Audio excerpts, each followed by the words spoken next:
এইভাবে কথা বলতে পারেন না। Objection sustained. মিস্টার ব্যানার্জি, আপনি অকারণ কথা বলে কোর্টের সময় নষ্ট করবেন না। ধর্মপদ, হ্যাঁ যা বলছিল।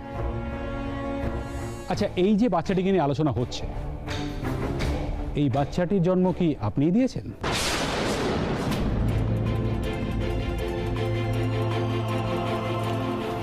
গুগলি আমার।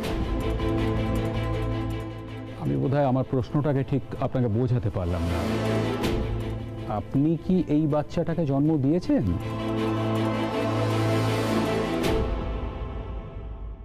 তাহলে বাচ্চাটা আপনার কি করে হলো?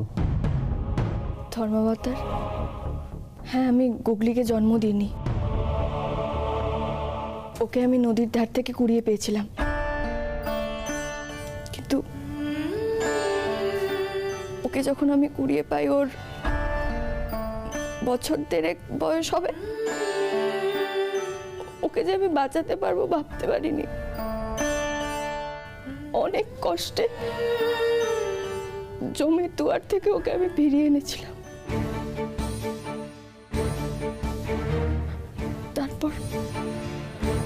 তারপর ওকে বুকে আগলে আমি অনেক কষ্ট করে বড় করি। সব বিপদ থেকে ওকে রক্ষা করি, আগলে রাখি। সেই যে ছোট্ট ছোট্ট দুটো হাতে ও আমার গলা জড়িয়ে ধরলো, তারপর থেকে আর ওকে কোল থেকে নামাতে পারি। 6টা বছর ধরে লড়াই করতে করতে বড় করেছি ওকে, মানুষ করেছি। আমি কি খাবো তার ঠিক ছিল না, কোথায় থাকবো তার ঠিক ছিল না, কিচ্ছু জানতাম না। কিন্তু কেন জানি না অসাধারণ অদ্ভুত একটা শক্তি দিয়ে ওকে আমি মানুষ করি। এরপরও যদি গুগলি আমার না হয়, তাহলে কার ধর্মাবতার? What an emotional speech! বাহ, চোখে জল চলে এলো আমার। ধর্মাবতার, আমার মক্কেলকে উনি এভাবে ব্যঙ্গ করতে পারেন না। Objection sustained. মিস্টার ব্যানার্জি, আপনি কাজের কথা বলুন। Yes year. আপনি মিথ্যে কথা বলছেন। এসব ইমোশনাল গল্প বানিয়ে আপনি আদালতের সময় নষ্ট করছেন। আপনি বাচ্চাটিকে কুড়িয়ে পাননি। আপনি ভবানীপুরের রায় পরিবারে এসেছিলেন পুতুল বিক্রি করতে, আর তখনই সেইখান থেকে বাচ্চাটাকে আপনি চুরি করে নিয়ে চলে যান। এই সব কিছু মিথ্যে কথা।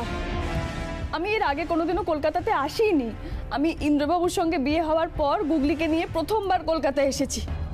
ধর্মাবতার, আপনি আমার কথা বিশ্বাস করুন, আমি একটা কথাও মিথ্যে বলছি না, আমি সত্যি বলছি যা বলছি। আপনি চুপ করুন। আপনাকে যখন জিজ্ঞাসা করা হবে তখন আপনি বলবেন।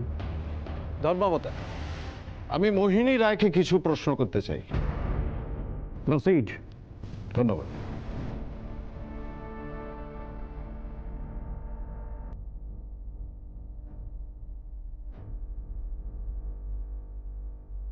ঠিক আছেন তো?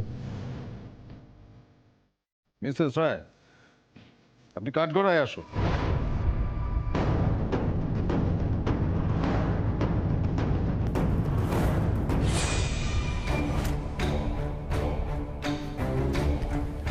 আপনি যাহা বলিবেন সত্য বলিবেন, সত্য ছাড়া মিথ্যা বলিবেন না। যাহা বলিব সত্য বলিব, সত্য ছাড়া মিথ্যা বলিব না। মিসেস রায়, হারিয়ে যাওয়া বাচ্চাটা ফিরে পেয়ে এখন নিশ্চয়ই আপনি খুব খুশি হয়েছে। হ্যাঁ নিশ্চয়ই। সোশ্যাল মিডিয়ায় ওই বাচ্চা ছবি দেখে বাচ্চাটিকে আপনার মনে হলো? তা কত বছর বয়সে আপনার বাচ্চা হারিয়ে গিয়েছিল? ওর বয়স তখন ছিল 1 বছর 2 মাস 4 দিন। তা 1 বছর বয়সে বাচ্চার মুখের আদলটা বোঝা যায়?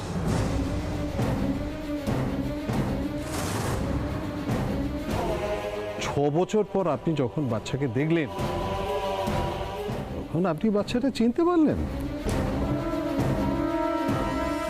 বারে মায়ের মন, সে সব বুঝতে পারে।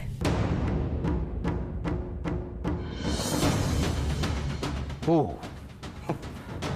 মায়ের মন দেখে কি আদালতের রায় ঠিক করা হবে? Objection your honour. অ্যাডভোকেট সরকার তো আননেসেসারি আমার ক্লায়েন্টকে মিসগাইড করার চেষ্টা করছেন। দেখুন, আমার ক্লায়েন্ট কিন্তু বাচ্চাটির সাথে মিথুলের ছবিও দেখেছিলেন, তাই কিন্তু উনি এতটা সুনিশ্চিতভাবে বলতে পারছেন। Objection sustained. মিস্টার সরকার, আপনি রেলিভেন্ট প্রশ্ন করুন। Yes your honour. তা মিসেস রায়, এত বছর পর হারানো বাচ্চাকে ফিরে পেয়ে পুলিশের কাছে না গিয়ে আপনারা সরাসরি চলে গেলেন লাহিড়ী বাড়িতে বাচ্চা চাইতে। আপনাদের কথা অনুসারে যে আপনাদের বাচ্চা চুরি করেছিল তার উপর তো আপনাদের অগাধ ভরসা বলতে হবে।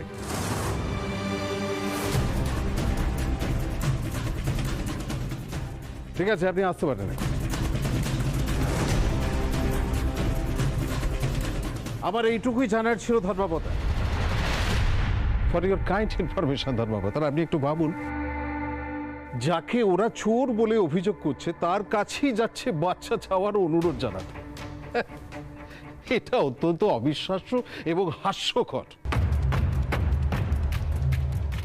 আমি নিশ্চিতভাবে বলছি এটা উদ্দেশ্য প্রণোদিত। ওরা গুগলির কখনোই বাবা মা হতে পারে না। আমার মক্কেল মিতুলকে ওরা মিথ্যা অভিযোগে অভিযুক্ত করছে। আমি আদালতের কাছে অনুরোধ করব ধর্মাবতার, এই মিথ্যা অভিযোগ করার জন্য দম্পতির যেন যথোপযুক্ত শাস্তি প্রদান করা হয়। Objection your honour. দেখুন, আমার ক্লায়েন্ট যে সত্যি কথা বলছেন তার প্রমাণ কিন্তু ওনারা অলরেডি দিয়েছেন।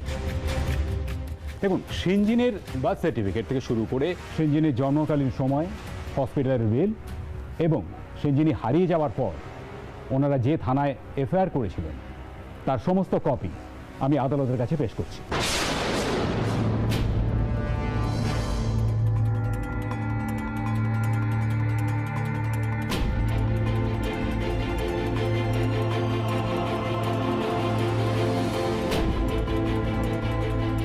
আচ্ছা, এই বাচ্চাটিকে যে আপনি কুড়িয়ে পেয়েছিলেন সে সম্পর্কে আপনার